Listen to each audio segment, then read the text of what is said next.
लिखा है एक आत्मिक योद्धा हमेशा पाप से लड़ता है जब तक वो जिंदा है।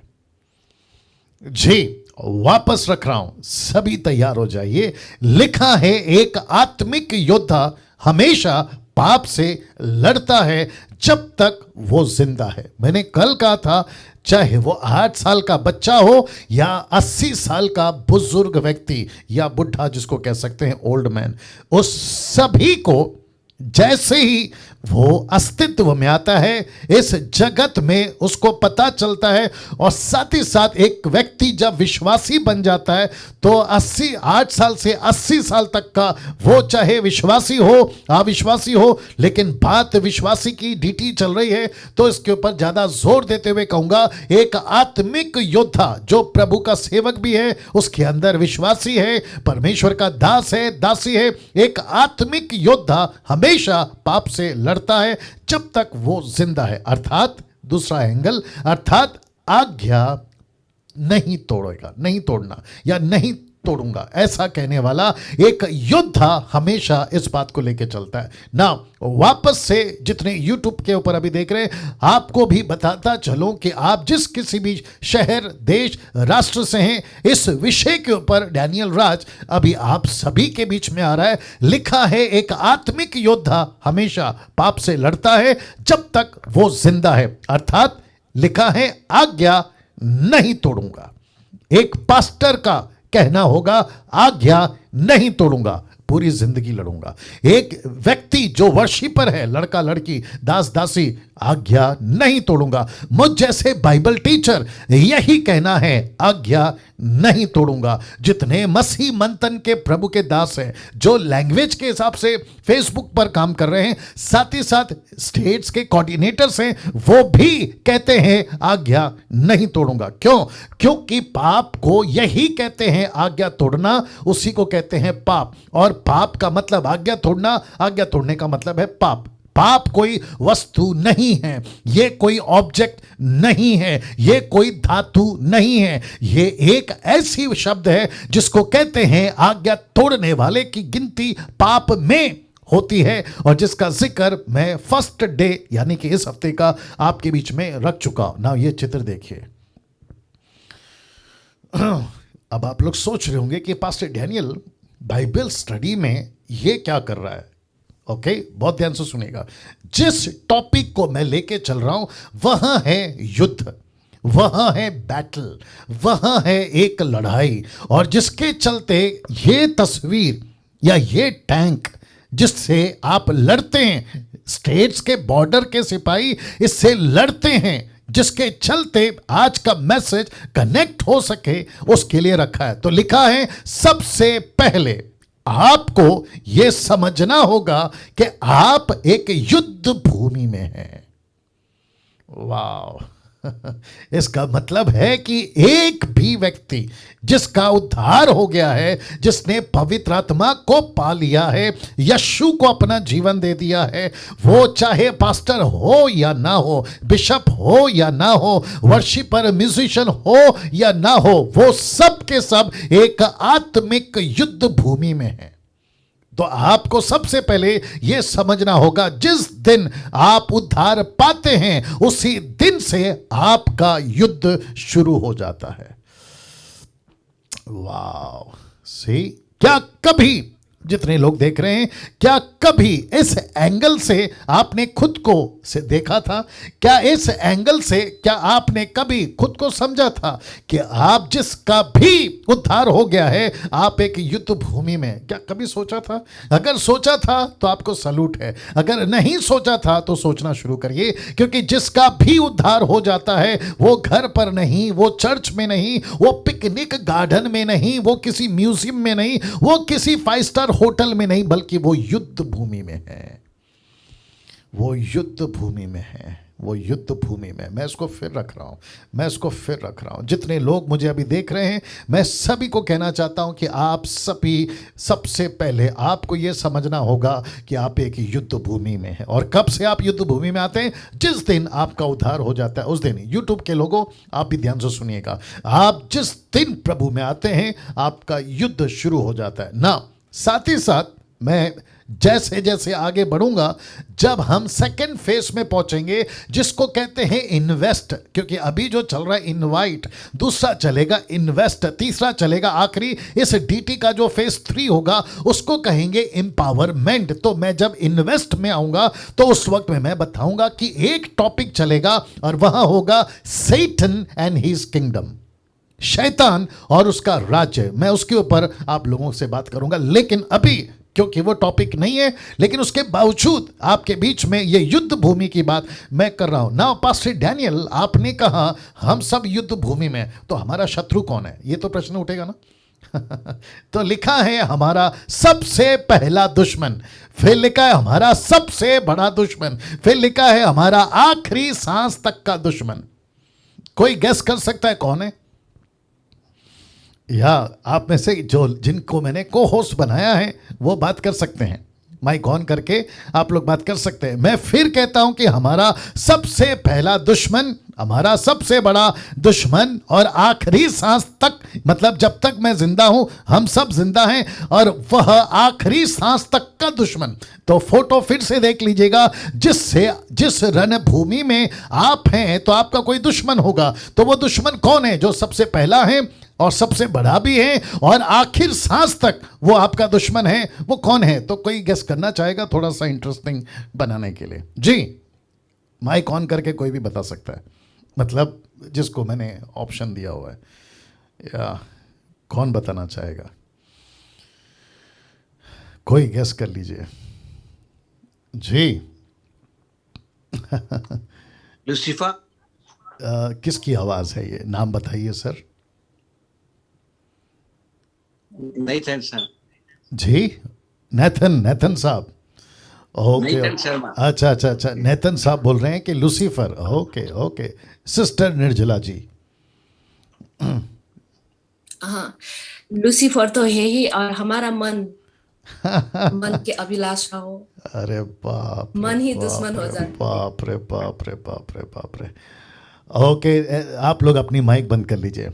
ओके, आपको जोर का झटका धीरे से, बाकी लोगों को, लेकिन सिस्टर निर्जला जी को झटका नहीं लगेगा, क्योंकि आपका सबसे बड़ा दुश्मन आप खुद हैं। बाप रे, इसका मतलब आपका मन, ऑफ कोर्स आपका हृदय, ऑफ कोर्स। सिस्टर निर्जला जी बहुत सही जवाब, और आपको मिलता है कोई इनाम नहीं।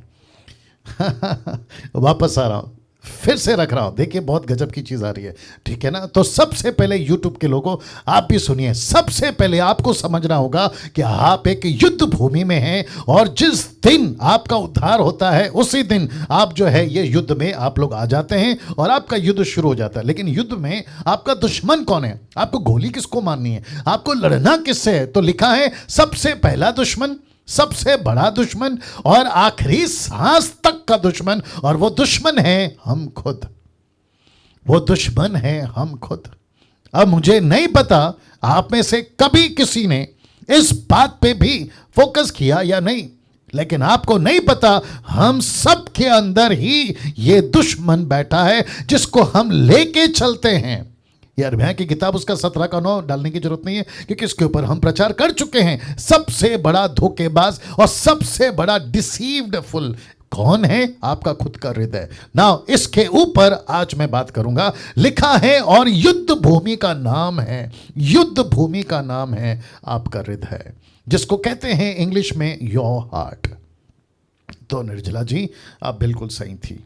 ओके, तो वापस आते हैं। अब आपको कॉन्सेप्ट समझ में आ गया है, और साथ ही साथ यूट्यूब के लोगों आप भी समझ गए हैं कि ऐसा कौन सा युद्ध भूमि है जहां आपको लड़ना है, और आपको किस से लड़ना है? आपको खुद से लड़ना है, और वो लड़ाई है आपके हृदय में, आपके दिल में, आपके मन में। नाउ पास्टर डैनियल, क्या इसका कोई स्क्रिप्चर है? लीजिए अभी दे देता हूं। रोमियो की किताब उसका 7 का 23, the book of Romans chapter 7 verse 23 लिखा है, परंतु मुझे अपने अंगों में दूसरे प्रकार की व्यवस्था दिखाई पड़ती है जो मेरी बुद्धि की व्यवस्था से लड़ती है। मेरे बुद्धि की व्यवस्था से लड़ती है। सिस्टर समीक्षा जी, अगर आप अभी हैं तो मैं चाहता हूं कि आप इसको इंग्लिश में अगर आप पढ़ सकें, अगर हैं आप, क्योंकि हम आपको ढूंढ रहे थे। समीक्षा है, ओके। सिस्टर समीक्षा प्लीज इसको इंग्लिश में भी पढ़िएगा। लिखा है परंतु, रोमन 7:23 पढ़ना है। लिखा है परंतु मुझे अपने अंगों में दूसरे प्रकार की व्यवस्था दिखाई पड़ती है जो मेरी बुद्धि की व्यवस्था से लड़ती है और मुझे पाप की व्यवस्था के बंधन में डालती जो मेरे अंगों में है। आपके अंदर ऐसा कौन सा युद्ध भूमि है जिसको मैंने अभी रखा? वो है आपका हृदय।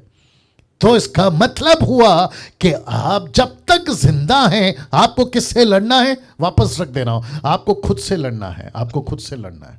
आपको खुद से लड़ना है। आपको लड़ते लड़ते कहां लड़ना है? आपकी युद्ध भूमि का नाम है आपका हृदय। देखो क्या डेंजर चीज है। और अक्सर लोग क्या कहते हैं? लो सिस्टम्स क्वालिटी। ओके, सबको दिख रहा है जी? सब ठीक है निर्जला जी? ओके, तो इसका मतलब जी जी शुक्रिया। इसका मतलब है कि हम सभी को अपने अंदर एक ऐसी वस्तु, पौलुस कहता है, दिखाई देती है जो आपके अंदर है और उसको कहते हैं आपका हृदय। जी समीक्षा इंग्लिश में पढ़िए। Romans 7:23. But I see another law in my members, warring against the law of my mind and bringing me into captivity to the law of sin, which Okay. is in my members. या वापस पढ़िए, वापस पढ़िए। Okay. But I see another law in my members, warring against the law एक of my second, mind. एक second, क्या and लिखा है? bringing warring. वापस पढ़ना, वॉरिंग। Warring. या तो इसका मतलब क्या है? Warring. इसका मतलब क्या है? युद्ध। Warring. युद्ध. Yes. एग्जैक्टली मैं अभी तो वही कह रहा हूं। तो इसका मतलब है आप जो पढ़ रही थी वो NKJV माफ करिए, या किंग जेम वर्जन है? कौन सा है? Yes. NKJV. Okay, NKJV. New King James Version है और लिखा है यूट्यूब के लोगों, आप भी सुनिए। तो इसका मतलब है कि जो ट्रांसलेशन हिंदी मैंने रखा है वो 99.9% मैच करता है और जिसके चलते लिखा है कि मुझ में दूसरा कोई है जो मेरे अंगों में रहता है और लिखा है मुझसे लड़ता है, मुझसे लड़ता है। नाउ इसको देखिए जी, मैं चाहता हूं कि सबका फोकस यहां पर हो। लिखा है पहला पत्रस 4:1 में लिखा है, सो जबकि मसीह ने शरीर में होकर दुख उठाया तो तुम भी उसकी उसी मनसा को धारण करके हथियार बांध लो। क्या लिखा है? हथियार बांध लो। क्यों? क्योंकि जिसने शरीर में दुख उठाया वो पाप से छूट गया। इसका मतलब है कि एक व्यक्ति को आज से लेकर 80 साल तक उसको लड़ना है और किससे लड़ना है? उसको खुद से लड़ना है और युद्ध भूमि का नाम है हृदय। वाह। और जिसके चलते पौलुस कहता है, क्या देखिए क्या कहता है? कहता है 1 कुरिन्थियों 9:23 में, परंतु मैं अपनी देह को मारता कूटता और वश में लाता हूं। मारता कूटता और वश में लाता हूं। तो इसका मतलब ये हुआ, वापस आऊंगा, तो यीशु ने लिखा है शरीर में दुख उठाया। यीशु ने शरीर में क्यों दुख उठाया? ताकि वो शरीर में जय पा सके, विजय पा सके, और जिसके चलते वही पैटर्न मुझको और आपको फॉलो करना है। बहुत सारे लोग इसको नहीं समझ पाते, कहते हैं कि जब प्रभु ने मुझे आजाद कर दिया है तो मैं आजाद हो गया हूं, अब मुझे कोई चिंता नहीं है। नहीं, आपको चिंता है। आपको चिंता है क्योंकि आपको नहीं पता, जिसके लिए पौलुस ने यहां पर मैंने पढ़वा दिया कि मुझ में कोई है जो मुझसे लड़ता है, मेरे साथ में उसका युद्ध चलता रहता है और वह है आपका हृदय। ना मैं चाहता हूं कि सिर्फ हाथ उठा देना अगर मैं प्रश्न पूछूं, अगर आप सहमत हैं तो। यहां ऐसे कौन कौन है जूम पर और यूट्यूब के लोगों, आप लोग जब उठा लेना तब उठा लेना। तो मैं चाहता हूं कि सभी मुझे जवाब दें। यहां ऐसे कौन कौन है जिसका मन कभी करता है प्रार्थना करने का और कभी नहीं करता है? अपना हाथ उठाएं जी। वापस पूछना, शायद आप लोगों ने नहीं सुना। ऐसे कौन कौन है जिसका कभी मन करता है प्रार्थना करने का और कभी नहीं करता है? थैंक यू निर्जला जी। ऐसे कौन कौन है?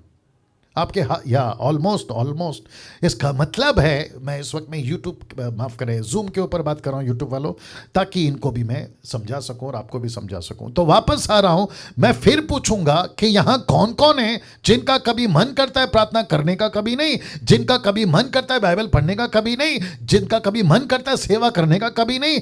कभी कभी ऐसा लगता है कि मैं बस आज पूरी परमेश्वर के साथ में जिंदगी बिता लूं, और कभी कभी तो रद्दी भर भी दिल नहीं करता है। तो ऐसे टाइम पे आपको करना क्या है? उसी को कहते हैं लड़ाई करना है। वाह अरे ये ना बात समझ में, इसी को कहते हैं लड़ाई करना है। तो जिस दिन सब कुछ ठीक चल रहा होता है वो तो परमेश्वर का अनुग्रह है, लेकिन आपको लड़ना कब है? जिस दिन मन नहीं करता। और आपको पता है 90% क्रिश्चियन यहीं पे फेल हो जाते हैं, और वो कहते हैं कि आज कुछ ठीक नहीं लग रहा है, मैं आराम करता हूं। आज मन नहीं कर रहा है, बाइबल बंद कर देता हूं। आज प्रार्थना का मन नहीं कर रहा है, प्रार्थना बंद कर देता हूं, और वहीं पे आप लड़ाई हार जाते हैं। कम ऑन, यस और नो। तो जिस दिन आपको लगता है कि आज मन नहीं कर रहा है, उस दिन ज्यादा करो।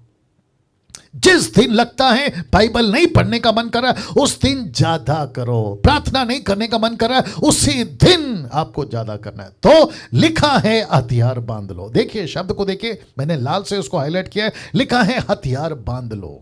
तो इसका मतलब है कि हमको 24/7 अपने वेपन, अपने हथियार बांध के रखने हैं, ताकि हम एक शत्रु से लड़ सके। और वो शत्रु रहता है अमेरिका में, वो शत्रु रहता है अफ्रीका में, वो शत्रु रहता है जापान में, राइट?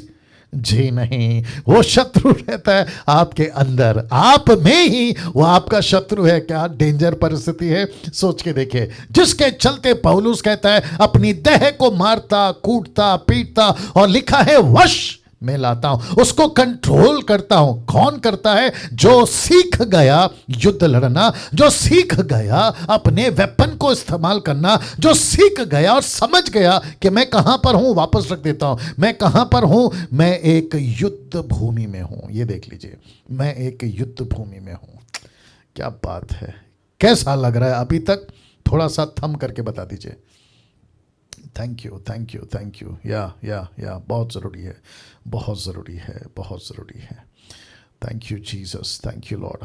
तो अभी तक तो ये कॉन्सेप्ट क्लियर हो गया कि हमारा सबसे बड़ा दुश्मन हमारे अंदर है, हम खुद हैं, और वो युद्ध भूमि का नाम है हृदय। दोस्तों जो यूट्यूब के लोग हैं आप लोग भी देख लें। और जिसके चलते पौलुस यहाँ पर कहता है कि मैं खुद को मारता, पीटता, कूटता हूँ। क्यों? ताकि मैं उसको वश में ला सकूं। तो इस वक्त में आपके बीच में मैं कुछ और वचन को रख रहा हूं। लिखा है 2 कुरिन्थियों 1:12, क्योंकि हम अपने विवेक की उस गवाही पर घमंड करते हैं कि जगत में, और विशेष करके तुम्हारे बीच में, बहुत ध्यान से सुनिएगा, तुम्हारे बीच में ऐसा लिखा है हमारा चरित्र परमेश्वर के योग्य ऐसी पवित्रता, सच्चाई सहित था, जो शारीरिक ज्ञान से नहीं परंतु परमेश्वर के अनुग्रह के साथ था। यह पौलुस है जो कहता है कि मेरा चरित्र अच्छा था। यह पौलुस है जो कहता है मेरा कैरेक्टर अच्छा था। अब कोई पूछना चाहता है कि पास्टर डैनियल ऐसा इसने क्यों कहा? क्योंकि पौलुस के ऊपर एलिगेशंस, दूसरे शब्दों में दोष, दूसरे शब्दों में इसके ऊपर विरोध करने वाले बहुत थे। क्यों? क्योंकि यह सच्चाई पे चलता था, ये खरा प्रचार करता था, और जिसके चलते लोग इसके ऊपर, उन दिनों की बात कर रहा हूं, इसके ऊपर आलोचना करते थे। और इसने बहुत सारे पत्रियों में अपने दुख का क्या कहते हैं ना, वर्णन किया है। मैं चाहता तो ऑफरिंग के पैसे ले सकता था, ये कहता है मैं चाहता तो शादी कर सकता था, ये कहता है मैं चाहता तो अपनी जो उपज है उसका अनाज खा सकता था, लेकिन मैंने ऐसा नहीं किया। मैं नौकरी करता था, मैं तंबू का बिजनेस करता था, लेकिन मैं कुंवारा रहा, मैंने शादी नहीं करी। ऐसे बहुत सारे त्याग का जीवन का ये अपना हवाला या फिर अपनी तरफ से बात को रखता है, मेरा चरित्र अच्छा था। ये क्या है? ये कहता है मैंने खुद को मारा है, खुद को कूटा है, मैंने खुद को वश में लाया है। क्या बात है! ऐसा कैरेक्टर का पौलुस, ऐसा चरित्र का पौलुस कहता है मेरी गवाही है, मुझ पर कोई दोष नहीं लगा सकता। अब आप लोग जो सुन रहे हैं यूट्यूब के लोगों, ये थोड़ा सा हैवी है, मैं जानता हूं, लेकिन बर्दाश्त करिए, क्योंकि मैं ऐसे ऐसे एंगल को टच कर रहा हूं जो शायद आप लोगों ने कभी नहीं सुना। मैं चाहता हूं कि ऐसे क्षेत्र से भी आपको जो है प्रभु का वचन मिलता रहे ना। बहुत ध्यान से सुनिएगा, याकूब की किताब उसका 1:14, बहुत ध्यान से सुनिएगा। इसका कनेक्शन युद्ध के साथ है, मैं आपके बीच में रख रहा हूं। क्यों? क्योंकि पौलुस कहता है मेरा चरित्र बहुत अच्छा था, मैं पवित्रता पे चला, मैं सच्चाई पे चला। क्यों? क्योंकि मैंने अपने दिल को संभाला, मैंने खुद को संभाला, मैंने सेल्फ कंट्रोल करना सीखा, मेरे अंदर संयम की आत्मा थी। मैं बहुत कुछ कर सकता था, अय्याशी की जिंदगी, पैसों के साथ में शादी करके, बच्चे पैदा करके मैं जैसा चाहता था जी सकता था, लेकिन मैंने खुद को मारा। देखो लिखा है ना, मैंने खुद को मारा, कूटा, वश में लाया, और मेरा चरित्र मेरा गवाह है। उस वक्त का ऐसा व्यक्ति जिसने ये गवाही दी। याकूब 1:14 क्या कहता है? देखो लिखा है, प्रत्येक व्यक्ति अपनी ही अभिलाषा में, ध्यान दीजिए, अभिलाषा, ये जो शब्द है ना जिसको मैंने अंडरलाइन किया, लिखा है अपनी ही अभिलाषा में खिंच कर फंस कर परीक्षा में पड़ता है। खिंच कर फंस कर परीक्षा में पड़ता है। क्यों? क्योंकि हर कोई, बहुत ध्यान से सुना, आपको गुस्सा आ सकता है लेकिन कोई दिक्कत नहीं, मेरा फर्ज है बोलना। ऐसा लिखा है, अपनी ही अभिलाषा, अपने ही चक्कर में खिंच कर फंस कर परीक्षा में पड़ता है। क्यों? क्योंकि हर कोई पौलुस नहीं होता ना, हर कोई पौलुस नहीं होता।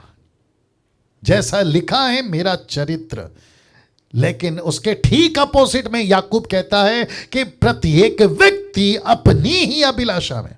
तो दूसरे शब्दों में ऐसा व्यक्ति जो खुद की अभिलाषा में फंस रहा है, मेरा साथ दीजिएगा प्लीज, अगर सहमत है तो हाथ उठाकर बता देना या थंब बता देना, अपने ही चक्कर में, अपनी ही अभिलाषा में, तो इसका मतलब है कि इसने अपने दिल पर काबू करना नहीं सीखा। यस और नो?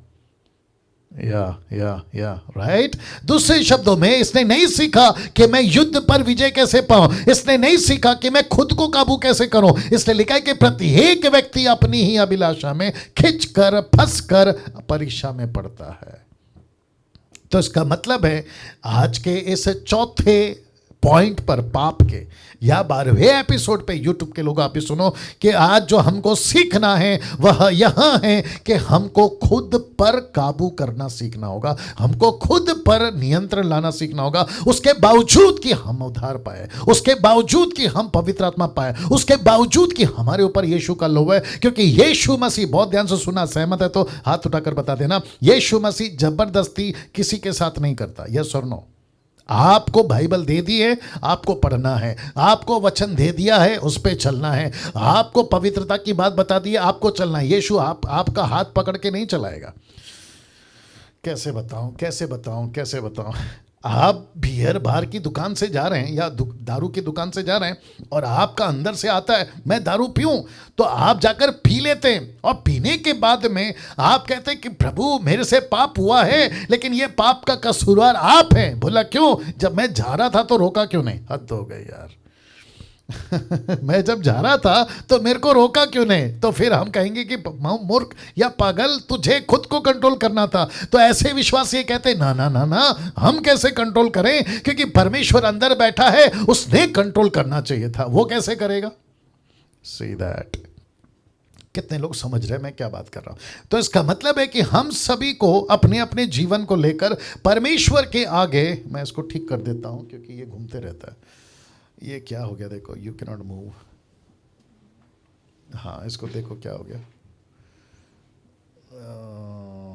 ये ऐसा घूमते क्यों रहता है? इसको क्या करूं? ओके करूं? या देख लो, देख लीजिए, 1 सेकंड दीजिए प्लीज।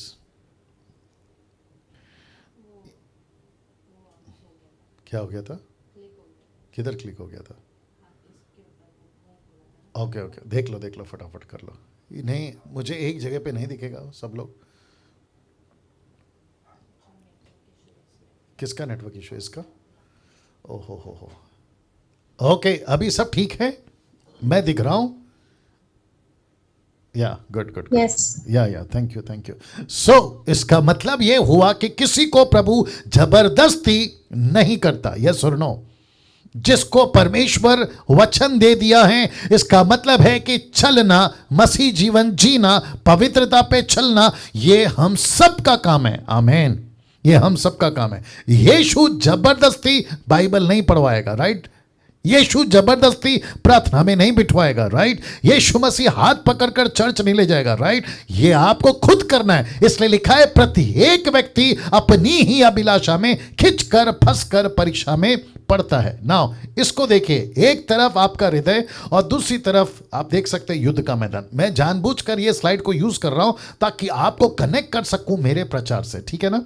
नाउ इसके ऊपर जो वचन आएगा आप लोग देख लीजिएगा। 2 कुरिन्थियों 10:5 लिखा है, सो हम कल्पनाओं को और हर एक ऊंची बात को जो परमेश्वर के पहचान के विरुद्ध इसको भी कह सकते हैं लड़ाई चल रही है, परमेश्वर के पहचान के विरुद्ध उठती है, लिखा है खंडन करते हैं। फिर लिखा है हर एक भावना को कैद करके मसीह का आज्ञाकारी बना देते हैं। तो इसको कौन बनाता है? खुद विश्वासी। लड़ता कौन है? खुद विश्वासी। मैं मजबूत बनूंगा, कौन निर्णय लेता है? खुद विश्वासी। दास दासी, परमेश्वर का सेवक। मैं पवित्रता पे चलूंगा, कौन तय करता है? खुद परमेश्वर का दास। कम ऑन, यस और नो? तो इसका मतलब है कि पौलुस कहता है एक एक ऊंची बात को, एक एक कल्पना को, एक एक विरोध की बातों को जो परमेश्वर की पहचान में उठती है, मैं उसका खंडन करता हूं। कहां? युद्ध के मैदान में। युद्ध का मैदान कहां है? आपका दिल, आपका हृदय, और वहीं पे उठती हैं ये बातें। कभी कभी ऐसा लगता है मैं परमेश्वर का बहुत साथ चलूंगा, कभी कभी ऐसा लगता है मैं परमेश्वर के खिलाफ चलूंगा। कम ऑन, यस और नो? जिसके चलते पौलुस कहता है ऐसी कल्पनाओं को, ऊंची बातों को, परमेश्वर के पहचान के विरुद्ध की बातों को मैं खंडन करता हूं, मैं विरोध करता हूं, मैं उससे लड़ता हूं। कब तक? जब तक जिंदा हूं तब तक। ना इसको देखिए, नीति वचन 23:7, क्योंकि जैसा, बहुत पावरफुल लाइन है, लिखा है क्योंकि जैसा वह अपने मन में, ब्रैकेट में लिखा हार्ट में, विचार करता है वैसा वह आप है। ओ ओ ओ ओ ओ ओ, थोड़ा सेकंड दीजिए जब तक इसको डाइजेस्ट करिए। पानी पी रहा हूं जी, वापस आ रहा हूं। देखिए क्या लिखा है, क्योंकि जैसा वह अपने मन में, यानी कि ब्रैकेट में हार्ट में, क्योंकि इंग्लिश ट्रांसलेशन हार्ट आया, ठीक है ना, अपने हार्ट में विचार करता है वैसा वह आप है। आप जैसे सोचोगे, आप जैसे जियोगे, आप वैसे ही रहोगे। क्या गजब की चीज आ रही है, राइट? तो इसका मतलब यह हुआ कि आपका जो हृदय है ना, वो बहुत मेजर रोल प्ले करता है। आपको सबसे ज्यादा खुद को संभालना है, आपको सबसे ज्यादा आपके हृदय को संभालना है, क्योंकि नीति वचन लिखने वाला कहता है जैसा अपने मन में वो विचार करता है वो वैसा ही बन जाता है। मैं पवित्रता का विचार करूंगा, मैं पवित्र बनूंगा। मैं धार्मिकता का विचार करूंगा, मैं धर्मी बनूंगा। आज मैं प्रभु के पीछे चलूंगा तो वो पक्का प्रभु के पीछे चलेगा। मैं मन में विचार करता हूं मैं परमेश्वर की सेवा करूंगा, वो पक्का सेवक बनेगा, क्योंकि लिखा है वो जैसा मन में सोचता है वो वैसा ही बन जाता है। तो मैं रिक्वेस्ट करता हूं आप सभी को, प्रार्थना करवाना बंद करिए कि प्रभु के दास मेरे लिए प्रार्थना करो कि मैं सत्य के रास्ते पे चलूं। नीति वचन कहता है बेटा प्रार्थना से कुछ नहीं होगा, तुझे खुद को तेरी लड़ाई लड़नी है। माय गुडनेस, आपको खुद की लड़ाई लड़नी है। कैसा लग रहा है बाकी लोग भी बताएंगे। आपको खुद की लड़ाई लड़नी है, खुद की लड़ाई, राइट? खुद की लड़ाई। नाउ एक गजब का वचन और रख रहा हूं जो यीशु ने कहा था अपने प्रचार में। देखो क्या कहा था, देखो यीशु ने क्या कहा था लूका 12:35 में। यीशु ने कहा तुम्हारी कमरें बंधी रहें। इसका मतलब है कि आपका जो सीट बेल्ट है ना, या फिर आपका जो क्या कहते हैं ना उसको, इफिसियों का 6वां अध्याय में लिखा ना, कमर बंद कर, कमर बांध कर। इंग्लिश में शायद लिखा होगा फास्टन योर सीट बेल्ट, जो कि एयर होस्टेस हमेशा कहती रहती है, लेकिन वो बैठने के लिए कहती है। लेकिन यीशु कहता है युद्ध के लिए तुम्हारी कमरें बंधी रहे। क्यों? और लिखा है तुम्हारे दिए जलते रहें। क्या बात है, क्या बात है। मैं रिपीट करता हूं, लिखा है तुम्हारी कमरें बंधी रहें और तुम्हारे दिए जलते रहें। यूट्यूब के लोगों आप भी देखिए क्या गजब का वचन है। मैं रिक्वेस्ट करता हूं कि सबके वीडियो जिसको कहा गया है कि वो बंद रख सकते हैं वो बंद रखें, लेकिन बाकी सबके वीडियो ऑन रहे। बाकी सबके वीडियो ऑन रखिए। Thank you. अच्छा अच्छा अच्छा, ठीक है, देखते क्या होता है। या वंडरफुल वंडरफुल वंडरफुल, क्या गजब का परमेश्वर बात कर रहा है इन दिनों में। लिखा है तुम्हारी कमरें बंधी रहें। इसका मतलब है कि तुम्हारी लड़ाई की जो बेल्ट है ना, उसको बांध के रखो और दिए जलते रहें ना। दोस्तों, पहला पत्रस 1:13 बहुत गजब का ये भी वचन है, आपके बीच में रख रहा हूं। लिखा है अपनी अपनी बुद्धि की कमर बांधकर। ये सब का कनेक्शन बैटल से है। एक्सक्यूज मी, मैं फिर कहता हूं, इन सब का कनेक्शन है ना युद्ध से, युद्ध के ग्राउंड से या बैटल ग्राउंड से। लिखा है अपनी अपनी बुद्धि की कमर बांधकर सचेत रहकर उस अनुग्रह की पूरी आशा रखो जो यीशु मसीह के प्रकट होने के समय तुम्हें मिलने वाला है। इसका मतलब है आखिरी दिनों में मिलने वाला है। और आज्ञाकारी बालकों की नाई अपनी अज्ञानता के समय की पुरानी अभिलाषाओं के सदृश ना बनो। ओ हो। इन सब का कनेक्शन आपसे देखो, इन सब का कनेक्शन शरीर से, इन सब का कनेक्शन आपके हृदय से। मैंने इसलिए ये पॉइंट को चुना आज आखिरी एपिसोड में पाप का, जो कि कहता है कि हमको युद्ध लड़ना है और पाप से लड़ना है। माय गुडनेस, क्या क्या गजब का परमेश्वर है। फिर वचन 15 क्या कहता है देखो, पर जैसा तुम्हारा बुलाने वाला पवित्र है वैसे ही तुम भी अपने सारे चाल चलन में पवित्र बनो, क्योंकि वचन 16 कहता है लिखा है कि पवित्र बनो क्योंकि मैं पवित्र हूं। जबकि तुम हे पिता कहकर उससे प्रार्थना करते हो जो बिना पक्षपात हर एक के काम के अनुसार न्याय करता है। लिखा है तो अपने परदेसी होने का समय भय से बिताओ। इस पृथ्वी के ऊपर आप और मैं परदेसी हैं। इस पृथ्वी के ऊपर आप और मैं अनजान हैं। इंग्लिश ट्रांसलेशन कहता है वी आर फॉरेनर्स। हम इस पृथ्वी के ऊपर फॉरेनर्स हैं। इसका मतलब क्या मालूम है? ये देश हमारा नहीं है, ये जगह हमारी नहीं है। इस पृथ्वी के ऊपर कैसे जीना है? भय से जीना है। क्यों? ताकि कहीं आप युद्ध के मैदान में हार ना जाओ, कहीं पवित्रता के रास्ते पे चलते चलते आप कहीं डगमगा ना जाओ, जिसके चलते पौलुस कहता है वापस माफ करे, पतरस कहता है कि कमर बांध के रखो, कमर बांध के रखो। क्या बात है, वंडरफुल जीसस, कमर बांध के रखो।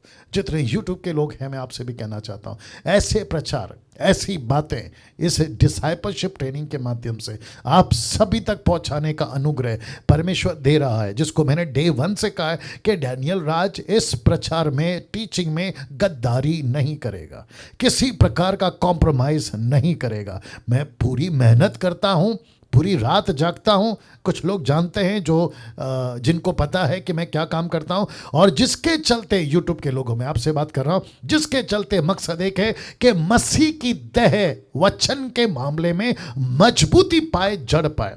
इस पृथ्वी पर हम ऐश करने के लिए नहीं बने मसीह। इस पृथ्वी के ऊपर हमको नहीं चाहिए आराम की जिंदगी। यीशु मसीह ने कहा तुम बैल हो, मेरे खेत में हो, जब तक जिंदा हो काम करो। तो डैनियल राज वही काम कर रहा है।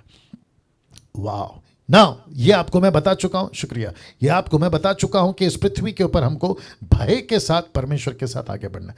नाउ एक ऐसा कैरेक्टर आपके बीच में रख रहा हूं, और इसी के ऊपर आज का जो स्टडी है वो समाप्त होगा। इसमें से क्या निकल कर आएगा आपके बीच में रखने जा रहा हूं। और मुझे यकीन है कि अय्यूब की पुस्तक, जिसमें 42 चैप्टर्स हैं, एक ऐसा पुस्तक जिसको लेखक मूसा है, जिसको तकरीबन स्कॉलर्स एग्री कर चुके हैं कि इसका लेखक मूसा है। अगर इसका लेखक मूसा है तो यह घटना आप सोच सकते कब की होगी। यह घटना तब की है, मैं समझता हूं कि जब नूहा का टाइम, क्योंकि इसके जो 3 दोस्त हैं और वो जो चौथा वाला दोस्त वो तो गजब का है, जो इसके ऊपर उंगली उठा रहा है, आप देख सकते हैं, ठीक है ना। तो ऐसे लोग की बातों से पता चलता है, जहां पे डायनासोर्स का जिक्र है, जहां पे ऐसे जानवरों का जिक्र है जो उन दिनों में रहते थे, तो ये कितना पुराना है अय्यूब, इसका पूरा डिटेल नहीं है। लेकिन इस अय्यूब से एक ऐसी बात सीख सकते हैं जिसको कहते हैं कि ये खुद से जीत गया। वाह, वापस बोलता हूं, ये खुद से जीत गया। इसकी लड़ाई किसी से नहीं थी, ना 3 दोस्तों से, ना उस चौथे दोस्त से, ना इसकी पत्नी से। इसकी लड़ाई ना शैतान से, ना परमेश्वर से, इसकी लड़ाई थी खुद से। और यह खुद से जीत गया, और जिसकी प्रशंसा परमेश्वर बहुत अद्भुत तरीके से करता है। मैं इस कहानी के साथ यहां से आगे बढ़ना चाहूंगा, और मैं जानता हूं कि आप में से बहुत सारे लोग बिल्कुल तैयार हैं आज के इस बातों को सुनने के लिए। तो आगे बात को रख रहा हूं। इस व्यक्ति का नाम है, आप देख सकते हैं, अय्यूब। कुछ चित्र आपके बीच में रखा हूं, उसकी वजह यह है ताकि आपको मैं कनेक्ट कर सकूं कि ऐसा कुछ हुआ था इस व्यक्ति के साथ में जिसका नाम है अय्यूब। नाउ सबसे पहला कुछ बातों को पढ़ लेते हैं। एक तरफ आप फोटो देख सकते हैं जहां पे अय्यूब टोटल खुश है, कोई दिक्कत नहीं है, बहुत अच्छे से चल रहा है। और इस व्यक्ति के बारे में ऐसा लिखा है, वचन 1 अय्यूब का 1 लिखा है, उज्ज देश में अय्यूब नाम का एक पुरुष था। अब उज्ज देश में अय्यूब नाम का एक पुरुष था, इतना सा लिखा है उसके बारे में, वह खरा सीधा था, उस और परमेश्वर का भय मानता। और ये जो आखिरी की लाइन है ना, इसको कहते हैं चौथी लाइन। पहला है खरा, दूसरा है सीधा, तीसरा है भय, और चौथा है बुराई से दूर रहता था। वाह, मैं फिर कहता हूं, ये बुराई से दूर रहता था। अब मुझे ये सिर्फ इतनी सी लाइन को थोड़ा सा डिस्क्राइब करने दीजिए। नूहा के टाइम पे क्या था? भयंकर बुराई। हनोक के टाइम पे क्या था? भयंकर बुराई। मूसा के बाद जो बेबीलोन का टावर गिरा, उस वक्त में भी क्या चला था? भयंकर बुराई। मूसा से लेकर यहोशू तक जो बीच का सफर रहा, उसमें भी क्या था? भयंकर बुराई। तो ऐसा लिखा है कि अय्यूब सीधा था, खरा था, परमेश्वर का भय मानता था। लेकिन ये जो चौथी लाइन है ना, जो कहता है कि वो बुराई से दूर रहता था। और इसी के चलते लूसीफर, बहुत ध्यान से सुनिएगा, बहुत मजा आएगा, क्योंकि अय्यूब का एक ऐसा पहलू और ऐसे कोनों को मैं टच करने जा रहा हूं जो शायद आपने कभी नहीं सुना होगा। इसलिए बहुत ध्यान से ना आप लोगों को ध्यान देना, ठीक है ना। तो एक ऐसा व्यक्ति जिसको कहते हैं लूसीफर, एक ऐसा व्यक्ति जिसको कहते हैं इब्लीस, एक ऐसा व्यक्ति जिसको कहते हैं शैतान या शैतान, सेटन, उस व्यक्ति को, उस शैतान को अय्यूब के जीवन को छूने का, माय गुडनेस गेट रेडी, अय्यूब के जीवन को छूने का इसने कभी मौका नहीं दिया था, किसी भी तरीके से। ये 24/7 परमेश्वर के साथ सीधा, परमेश्वर के साथ खरा, परमेश्वर के भय में, और आखिरी चौथी लाइन कहता है बुराई से नफरत करता था। तो लूसीफर को क्या चाहिए आज की तारीख में? बहुत ध्यान से सुनिएगा, नफरत से प्यार, बुराई से प्यार करने वाले लूसीफर को आज क्या चाहिए? मेरा संसार से प्यार करो, मैंने जो बुराई फैलाई है उससे प्यार करो। चलो प्यार मत करो, कम से कम साथ तो दो, चलो साथ मत दो, कभी कभी देखने आ जाया करो। ऐसा जीसस क्राइस्ट, ऐसे क्रिश्चियनों की तादाद आज 90% से भी ज्यादा है। लेकिन अय्यूब को लूसीफर हाथ तक नहीं लगा पाया। और बहुत ध्यान से सुनिएगा, मैं एक ऐसा एंगल या एक ऐसा कनेक्शन दे रहा हूं कि जीसस क्राइस्ट, पृथ्वी एक दुनिया है, आकाश एक दुनिया है, और स्वर्ग एक दुनिया है जहां परमेश्वर रहता है। पृथ्वी एक दुनिया जहां इंसान रहते हैं। लेकिन ये जो बीच की दुनिया है ना, जिसको कहते हैं आकाश, यहां बैठा है लूसीफर, यहां बैठा है लूसीफर। और वो ताकता रहता है, खोज करता रहता है, उसकी नहीं जो दारू पी रहा है, उसकी नहीं जो मूर्ति पूजक है, उसकी नहीं जो व्यभिचारी है, उसकी नहीं जो कत्ल करता है, मर्डरर है, आतंकवादी है, नक्सलाइट है, जी नहीं, वो उसकी ताक में रहता है कि कौन है जो बुराई से नफरत करता है, कौन है जो मेरे इलाके से नफरत करता है, कौन है जो मेरी बातों से नफरत करता है, उसको पकड़ो, उसको पकड़ो। और ये व्यक्ति अकेला नहीं है इस आकाश के अंदर, उसके बहुत सारे किंगडम हैं। माय गुडनेस, उसके बहुत सारे किंगडम हैं, उसके बहुत सारे राज्य हैं, उसकी स्ट्रैटेजी है, उसकी रणनीति है, उसके पास में बहुत सारे दुष्ट आत्मा है, जो कम से कम, जिसको कहते हैं 1/3, 1/3, उसके साथ में जो नीचे गिरे थे ना, वो सारे के सारे दुष्ट आत्मा उसके ऑफिस के वर्कर्स हैं, उसके ऑफिस के वर्कर्स हैं। और इसने एक व्यक्ति को स्पॉट किया, मेरा शब्द को पकड़िए, उसने एक व्यक्ति को स्पॉट किया, और वो व्यक्ति का नाम क्या है? अय्यूब।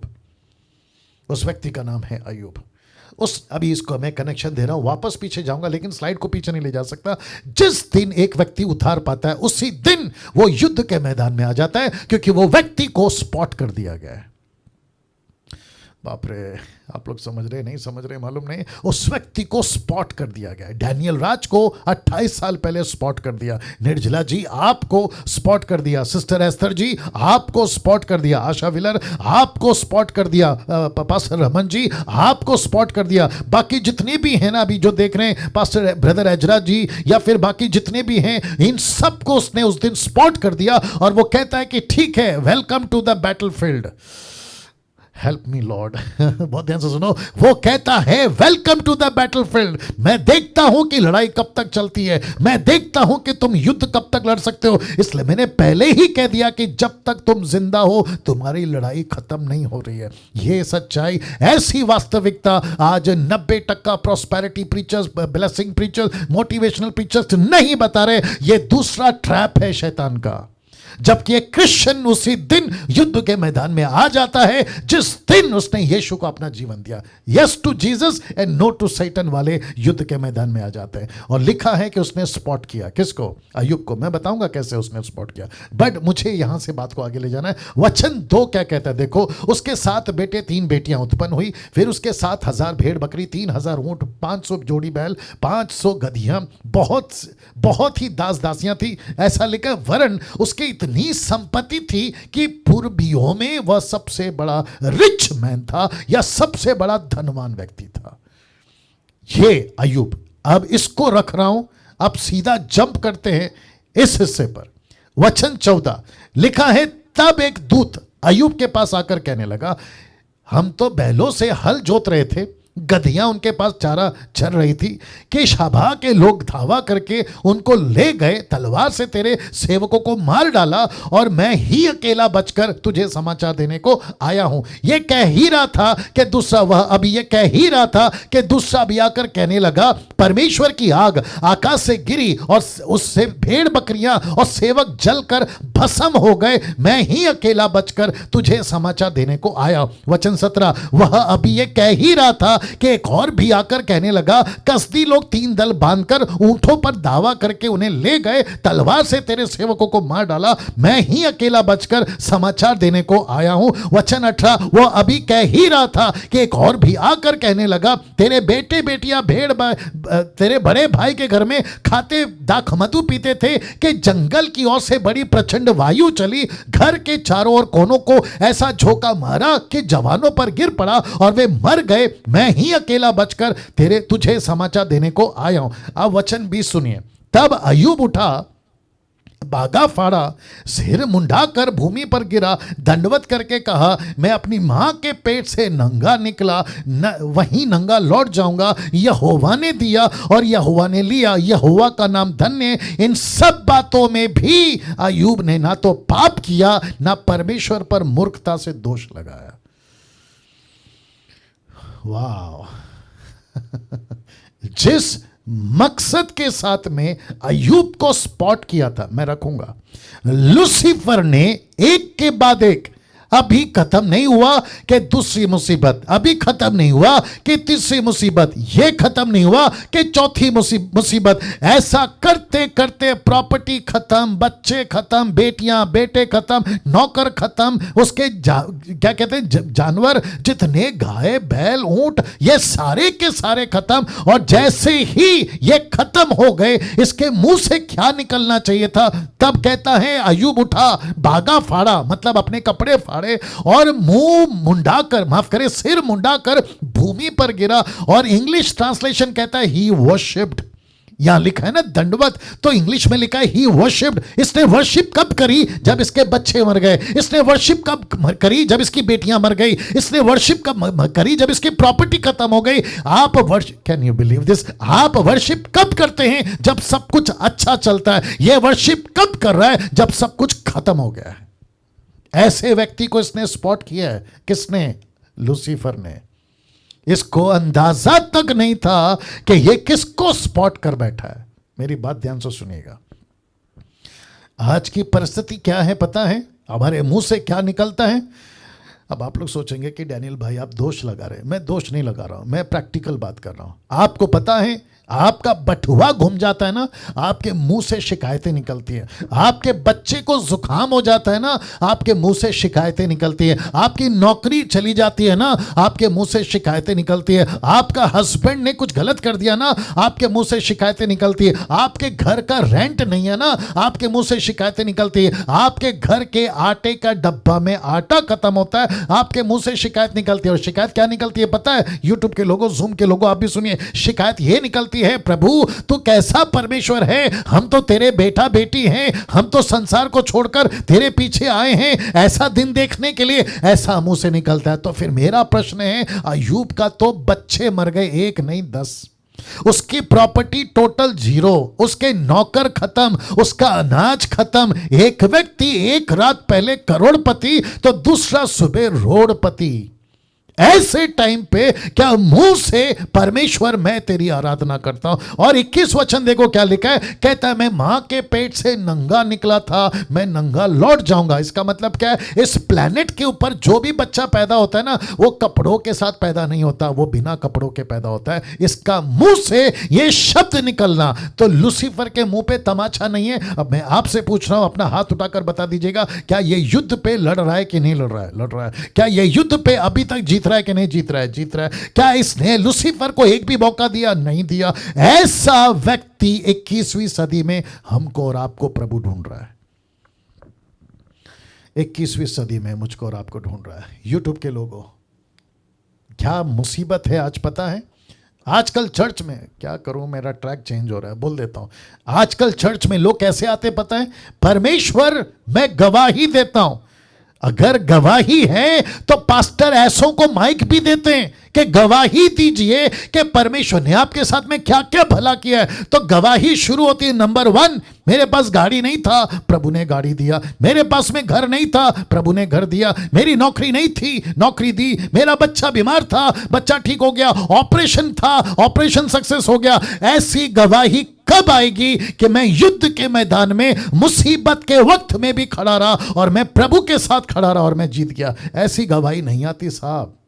मैं लड़ाई लड़ रहा था पाप से, लेकिन परमेश्वर ने उस लड़ाई में मुझे विजय दिया। ऐसी गवाही नहीं आती। मैं संघर्ष कर रहा था बाइबल पढ़ने में, लेकिन मैं विजय हो गया, मैं युद्ध जीत गया। ऐसी गवाही नहीं आती। आज सारी की सारी गवाही कैसे है मालूम है? इसको कहते हैं मटेरियल, शारीरिक गवाही, जिसमें सब पैसा हेल्थ से रिलेटेड है, लेकिन आत्मिक गवाही नहीं है। इस विषय पे आज आपसे बात करने जा रहा हूं। लेकिन अय्यूब को देखिए कैसी गवाही दे रहा है। वो कहता है कि मां के पेट से निकला था नंगा, लौट जाऊंगा नंगा। यहोवा ने दिया, यहोवा ने लिया, यहोवा का नाम धन्य है। तो वचन 22 में रिकॉर्ड हो गया। अगर इसका लेखक मूसा है तो मूसा को परमेश्वर ने कहा लिख कि अय्यूब ने इन बातों में, अय्यूब ने ना तो पाप किया ना परमेश्वर पर मूर्खता से दोष लगाया, जबकि इसको पूरा चांस था दोष लगाने का, जबकि इसको पूरा चांस था परमेश्वर पर एलिगेशन लगाने का कि मेरे साथ क्यों हो रहा है। लेकिन लिखा है कि ऐसा कोई काम नहीं किया। तो लूसीफर ने गलत आदमी को स्पॉट कर दिया। वाह, इस लूसीफर ने गलत आदमी को स्पॉट कर दिया। आज किसी बहन से बात कर रहा था, नाम नहीं लूंगा क्योंकि वो अभी देख रही हैं। एक व्यक्ति, माफ करे, एक महिला उनको कॉल करके कहती हैं कि परमेश्वर का कोई अभिषेकित तेल का बॉटल है तो हमको दे दो, मेरे सर दुख रहा है। इंटरनेट कनेक्शन प्रॉब्लम आ रहा है। या निर्जला जी सब ठीक दिख रहा है? या चेक या बीच में गड़बड़ है? यस, सब दिख रहा है। ओके। साउंड में थोड़ी गड़बड़ी है जी। वीडियो तो अच्छी है। जी। नहीं, इट्स ओके, चलने दो। इसको बंद करना है। ओके, ठीक है, बंद कर दो। हाँ, वहाँ पे ले लो, मेरे को उस बना दो। चलो, हम एक लैपटॉप बंद कर रहे हैं ताकि नेटवर्क ठीक से चले। या क्या करें टेक्नोलॉजी भी गड़बड़ कर देती है कभी कभी, लेकिन बहुत गजब का पॉइंट है ये वाला। मैं रिक्वेस्ट करता हूँ कि आप लोग बहुत ध्यान से सुनिएगा, ठीक है ना? या हो गया। अभी ठीक है निर्जला जी, नीता जी, आप लोग सब ध्यान दीजिए। Yes. Okay. ठीक है। Thank you, God bless you. Okay, now वापस आ रहा हूं। इस व्यक्ति को लूसीफर ने गलत स्पॉट किया, मैं वो बता रहा था। गलत व्यक्ति को स्पॉट कर दिया इसने। तो आज एक बहन से बात हो रही थी, नाम नहीं लूंगा, क्योंकि वो बता रही थी कि किसी ने कॉल करके कहा कि अगर तेल का अभिषेकित बॉटल मुझे कहीं से मिल जाए, मेरे सर में दुख रहा है। अब मुझे बताइए, अयूब को तो तेल का बाल्टी मंगाना चाहिए था, बॉटल नहीं बाल्टी। इसको तो पास्टरों की दो तीन दर्जन पास्टरों का प्रार्थना की आवश्यकता थी, लेकिन ऐसा व्यक्ति कहता है परमेश्वर का नाम सदा धन्य है। क्या गजब का आदमी है। तो मैं अभी तो खैर शुरुआत है इस आदमी की, मैं यूं ही पूछ लेता हूं आप लोगों को, और बाकी लोग मुझे हाथ उठाकर बता दें। आप लोग देख रहे हैं, क्या इस व्यक्ति ने अभी तक लड़ाई जीती? यस। क्या इसने एक भी जगह पे परमेश्वर को नीचे गिराया? नो। क्या लूसीफर को नीचे गिराया? यस। वाह। वचन 7, सॉरी, इसके बाद ये क्यों नहीं चल रहा है? एक सेकंड दीजिए। अच्छा, ये जब सब चेंज हो जाता है, एक सेकंड दीजिए प्लीज, एक सेकंड दीजिए, बहुत गड़बड़ है।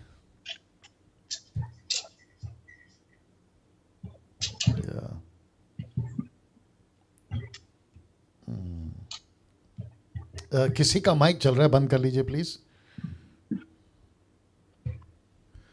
किसी का माइक चल रहा है, बंद कर लीजिए। वापस आ गया पूरा, कोई नहीं, रिकैप हो रहा है। या ना, अभी तक हम ये देख चुके हैं कि एक भी गलती इसके साथ नहीं हुई, कोई पाप इससे नहीं हुआ।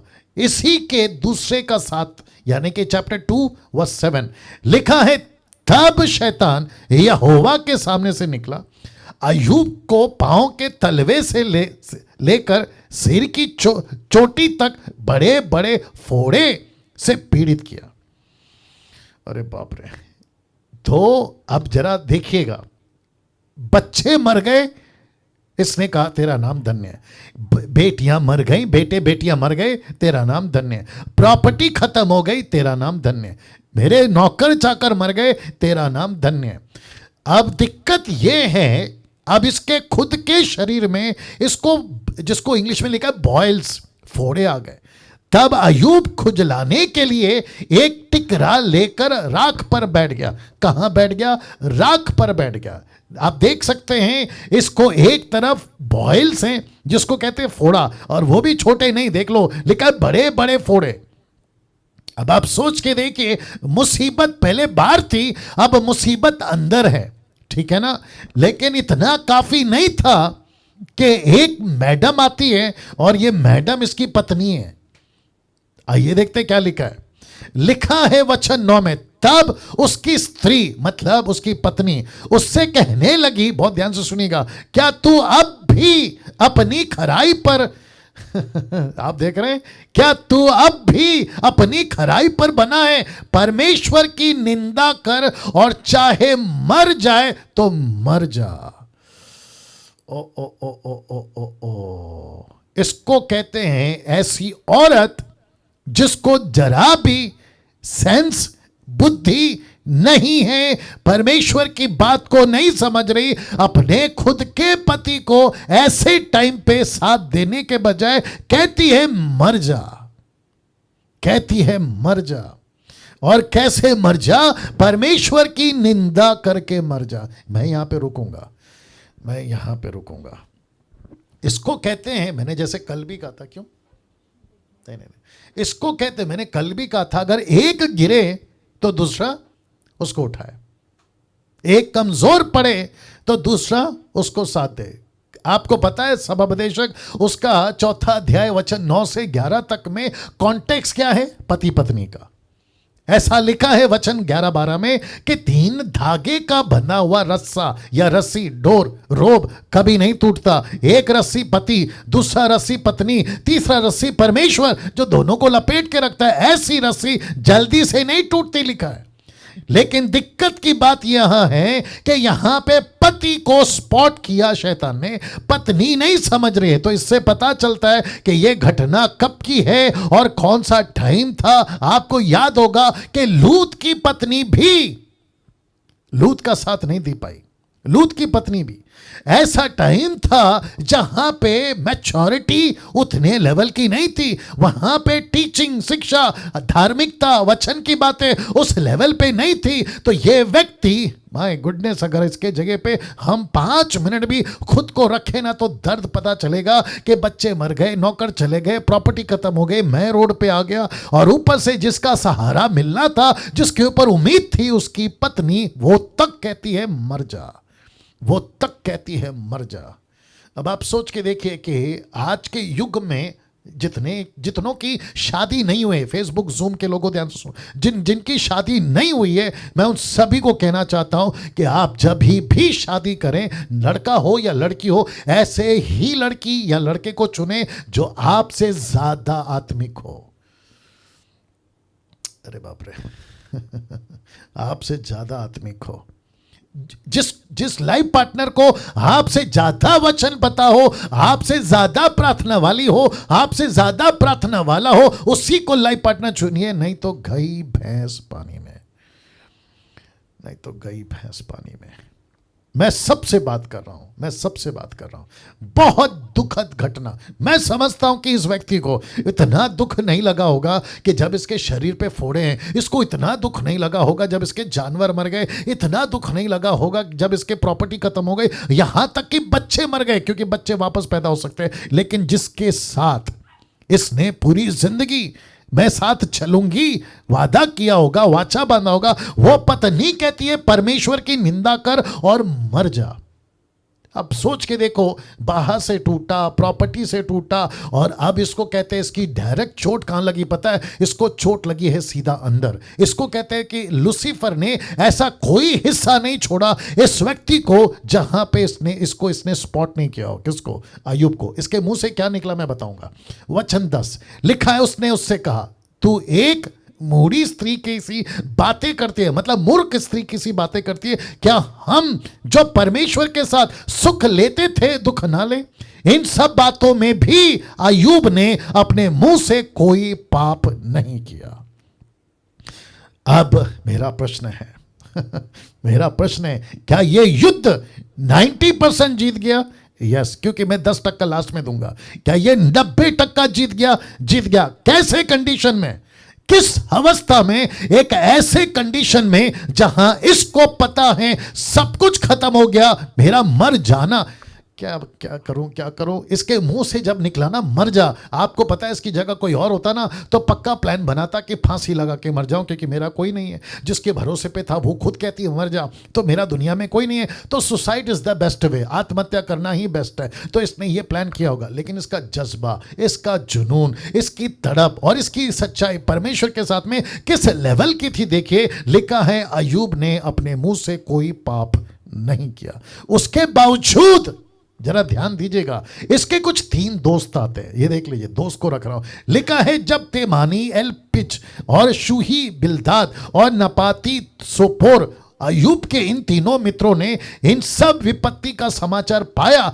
जो उस पर पड़ी थी। बड़े ध्यान से देखिएगा, तो लिखा है, तब वे आपस में ये ठान कर कि हम अय्यूब के पास जाकर उसके संग विलाप करेंगे। अय्यूब रो रहा है तो हम भी रोएंगे, अय्यूब सड़क पर है तो हम भी सड़क पर बैठ जाएंगे, अय्यूब ने कपड़े फाड़े तो हम भी फाड़ेंगे, अय्यूब ने राख ओढ़ा तो हम भी ओढ़ेंगे, उसने मुंडन कराया तो हम भी कराएंगे, हम उसको शांति देंगे। देखो लिखा है कि नहीं, हम उसको शांति देंगे और अपने अपने यहां से उसके पास चले। तो वो अपने अपने यहां से उसके पास चले। वचन 12, जब उन्होंने बहुत ध्यान से देखना, जब उन्होंने दूर से आंख उठाकर अय्यूब को देखा और उसे ना चिन्ह सके, मतलब उसको नहीं पहचाना। क्यों? क्योंकि अय्यूब बदल चुका था। कैसे? उसके बॉडी से, मोटा था तो पतला हो गया, ऊपर से सर के बाल चले गए, ऊपर से शक्ल पूरी सूख गई होगी, ऊपर से सड़क पर है, बदन पे कपड़े नहीं हैं, फटे हुए हैं। ऐसा लिखा है, दूर से अय्यूब को देखकर नहीं पहचाना। लिखा है तब चिल्लाकर, बहुत ध्यान से देखिए, लिखा है चिल्लाकर रो उठे और अपना अपना बागा फाड़ा, आकाश की और धूल उड़ाकर अपने अपने सिर पर डाली। मतलब अय्यूब के साथ ऐसे बैठ गए। और आपको पता है कब तक बैठ गए? ऐसा लिखा है 7 दिन 7 रात उसके, एक्सक्यूज मी, 7 दिन 7 रात उसके संग भूमि पर बैठे रहे, परंतु उसका दुख बहुत बड़ा जानकर किसी ने उससे एक भी बात नहीं कही। आप सोच के देखो, 7 दिन 7 रात ऐसे ही बैठे हैं, लेकिन एक बात नहीं कर रहे, ऐसे ही बैठे हैं, एक शब्द नहीं बोल रहे हैं। क्यों? इससे पता चलता है कि अय्यूब के जैसा दुख उस वक्त में इस प्लैनेट के ऊपर किसी का नहीं था। ये अंदाजा तक नहीं लगा पा रहे थे इस व्यक्ति के साथ ये हुआ क्यों, ये व्यक्ति के साथ ऐसा क्यों हो रहा है। ऐसा 7 दिन 7 रात ऐसा चुप करके बैठे रहे। अब आप सोचो, इन सब के पीछे कौन है? इन सब के पीछे वजह क्या है मैं रखूंगा, लेकिन ये फोटो देख लीजिए। मैं वक्त का भी ख्याल रखूंगा, लेकिन ये फोटो देख लीजिए। ये कहते हैं, आप देख लीजिए, ये फोटो आपको थोड़ा मदद करेगा कि अय्यूब के ऊपर किस तरीके से एलिगेशन आ रहा है। क्या लिखा देखिए, अय्यूब का 4 का 7 से 8 लिखा, क्या तुझे मालूम है, इनके दोस्त बोल रहे हैं, क्या तुझे, एलपी जिसका नाम है, क्या तुझे मालूम है कि कोई निर्दोष भी कभी नाश हुआ है या कहीं सज्जन भी काट डाले गए हैं? मेरे देखने में तो जो पाप को जोतते दुख बोते हैं वही उसको काटते हैं। इसका मतलब क्या है? इन्होंने 7 दिन तक कुछ नहीं बोला। बहुत ध्यान से सुनो। और जब मुंह खोला तो तसल्ली की बात कहाँ बोल रहे हैं, सांत्वना की बात कहाँ बोल रहे हैं? ऐसा शब्द बोल रहे हैं जिसको कहते हैं जख्म पे नमक छिड़कना। यस और नो? जिसको कहते हैं जख्म पे नमक छिड़कना। जब 7 दिन कुछ नहीं बोले, देखो कैसे बैठे, आप लोग भी देखिए यूट्यूब वालों, 7 दिन कुछ नहीं बोले, 8वें दिन जब मुंह खोला तो क्या बोलते हैं? क्या तुझे मालूम है कि कोई निर्दोष भी कभी नाश हुआ है या कहीं सज्जन भी काटा डाले गए? मेरे देखने में तो जो पाप को जोतते और दुख बोते वही उसको काटते हैं। तो इसका मतलब ये तीनों क्या कह रहे पता है? अय्यूब, ये जो तेरी हालत हुई है ना, ये तेरे पाप के वजह से, ये जो तेरे को सजा मिली है ना, ये कहीं ना कहीं तूने पाप किया है। ये जो तेरे शरीर पे फोड़े और तेरी पत्नी छोड़ के गई, तेरे बच्चे मर गए, तूने ऐसा कोई तो पाप किया है जिसके चलते तुझे ऐसी मुसीबत का सामना करना पड़ा। लेकिन आप जानते हैं, जब अय्यूब ने अपना मुंह खोला, लिखा है वचन 32 का 1 में लिखा है, तब उन तीनों पुरुषों ने यह देख कर कि अय्यूब अपनी दृष्टि में निर्दोष है, उसको उत्तर नहीं दिया। इसका मतलब है, इंग्लिश ट्रांसलेशन कहता है, सो दिस 3 men ceased का मतलब है चुप हो गए, सीज हो गए, to answer Job because he was righteous in his own eyes. इसकी खुद की नजर में, किसकी? अय्यूब की नजर में अय्यूब धर्मी था। क्यों? क्योंकि अय्यूब बुराई से नफरत करता था। अय्यूब को पता चल गया मेरे में कोई पाप नहीं है, मैंने कोई पाप नहीं किया। ये तीनों आकर जो मेरे को एलिगेशन लगा रहे हैं, उसकी दृष्टि में लिखा है कि अय्यूब के तीनों दोस्त चुप हो गए, क्योंकि उनको पता चल गया कि अय्यूब धर्मी है। ना मेरा पॉइंट मैं रखूंगा। अब आपको मैं कुछ बताता हूं, इस पूरी घटना के पीछे किसका हाथ था? ऑफ कोर्स शैतान का। इस पूरी घटना के पीछे किसका हाथ था? शैतान का। अब दूसरा प्रश्न, क्यों शैतान ने ऐसा किया था? इसका जवाब है पद 1 और पद 5 में। मैं रख रहा हूं, फिर उसके बाद आपसे बात करूंगा। तो अभी तैयार हो जाओ, ठीक है ना? बहुत ध्यान से सुनिएगा, गजब की चीज दे रहा हूं। और टॉपिक क्या है? पूरी जिंदगी आपको पाप से लड़ना है, पूरी जिंदगी आपको युद्ध के मैदान में रहना है, पूरी जिंदगी आपको किससे लड़ना है? खुद से लड़ना है। और बैटल ग्राउंड का नाम है आपका हृदय, आपका मन। उसी पे बात कर रहा हूं।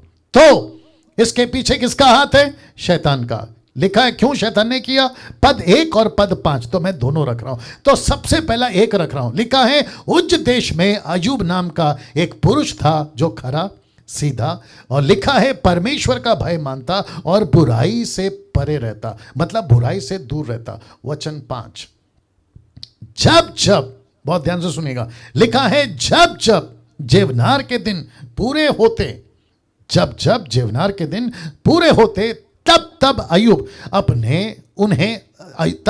उन्हें बुलवा कर पवित्र करता। किसको? अपने बच्चों को। और लिखा है बड़ी भोर उठकर उनकी गिनती के अनुसार होम बलि चढ़ाता, क्योंकि अय्यूब सोचता था कि कदाचित मेरे लड़कों ने पाप करके परमेश्वर को छोड़ दिया हो। इसी रीति अय्यूब सदैव किया करता था। इसका मतलब है, बहुत ध्यान से सुनिए, इसका मतलब है कि अय्यूब खुद बुराई से नफरत नहीं, बल्कि अपने पूरे परिवार को, अपने पूरे आसपास के लोगों को बुराई से नफरत करो, पाप के पीछे मत जाओ, ऐसा बच्चों को भी सिखाता था, सबको सिखाता था। ऐसा लेके चलने वाला अय्यूब लड़ा और जीता भी।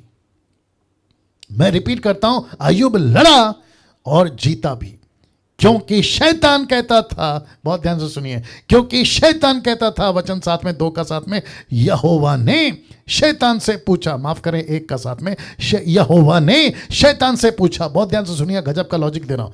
तू कहां से आता है? ये देखिए शब्द को ध्यान दीजिएगा। लिखा है तू कहां से आता है? शैतान ने यहोवा को उत्तर दिया कि पृथ्वी पर इधर उधर घूमते फिरते डोलते डालते आया हूं। इसका मतलब है, बहुत ध्यान से सुनना, इसका मतलब है कि लूसीफर को स्वर्ग में एक्सेस नहीं है। ये आपको आज बता रहा हूं, लूसीफर को स्वर्ग में एक्सेस नहीं है, लेकिन परमेश्वर ने इसको खुद अलाउ किया कि आ, तुझसे एक बात पूछना है, आ ऊपर आ, तुझसे एक बात पूछना है, मैं तुझे इजाजत देता हूं, मेरे सामने खड़ा हो, मैं तुझसे एक बात पूछता हूं। क्यों? परमेश्वर कर सकता है क्योंकि वो सर्वशक्तिमान है। परमेश्वर बात कर सकता है क्योंकि उसको अपनी बात रखना है। वचन 8 पे कॉन्टेक्स्ट है, यहोवा ने शैतान से पूछा, क्या तूने मेरे दास अय्यूब पर ध्यान दिया है? आप नहीं समझे अभी भी, बताता हूं। क्योंकि लूसीफर कहां घूमते घूमते आया? लिखा है पृथ्वी पर घूम रहा था। वो पृथ्वी पर घूमते घामते, आज थोड़ा सा टाइम होगा, बर्दाश्त कर लेना। लिखा है पृथ्वी पर घूमते घामते फिरते ढोलते डालते मैं घूम रहा था। तो परमेश्वर ने पूछा, बेटा 1 मिनट रुक जा। जब तू पृथ्वी पे घूम रहा था, जब तू पूरब दिशा में घूम रहा था, उत्तर नहीं पूरब दिशा में, दक्षिण नहीं पूरब दिशा में, नॉर्थ नहीं पूरब दिशा में, जब तू घूम रहा था तो तेरी नजर अय्यूब पर गई। अब जरा देखिए क्या लिखा है, क्योंकि उसके तुल्य खरा सीधा मेरा भय मानने वाला, बहुत ध्यान से सुनिएगा, लिखा है बुराई से दूर रहने वाला मनुष्य और कोई नहीं। वाह बहुत ध्यान से सुनिएगा। परमेश्वर कहता है, एक्सक्यूज मी, परमेश्वर कहता है कि जब तू घूम रहा था, एक व्यक्ति के ऊपर तेरी नजर पड़ी, उसका नाम है अय्यूब। वो सीधा है, खरा है, वो मेरा भय मानता है। और चौथी लाइन कहता है वो बुराई से नफरत करता है, वो शराब से नफरत करता है, वो संसारिक बातों से नफरत करता है। क्या तेरी नजर उसके ऊपर पड़ी? वचन 9, शैतान ने यहोवा को उत्तर दिया कि क्या अय्यूब परमेश्वर का भय बिना लाभ के मानता है? इसका मतलब है कि लूसीफर कह रहा है, अय्यूब को कौन नहीं जानता, अय्यूब को कौन नहीं जानता, उसके जैसा सीधा, उसके जैसा खरा, बुराई से नफरत करने वाला, उसके ऊपर तो मेरी आंखें कब से थी, मेरा स्पॉट था वो, मेरे सारे किंगडम के, मेरे सारे वर्कर को 24/7 मैंने इसी के ऊपर काम पे लगाया कि कैसे भी करके अय्यूब को अटैक करो, अय्यूब को अटैक करो। लेकिन मैं अय्यूब पर अटैक नहीं कर पा रहा। मुझे रिपोर्ट यही मिलती थी, हम अय्यूब को नहीं छू सकते। क्यों? क्योंकि तूने उसके और उसके घर के और जो कुछ उसका है उसके चारों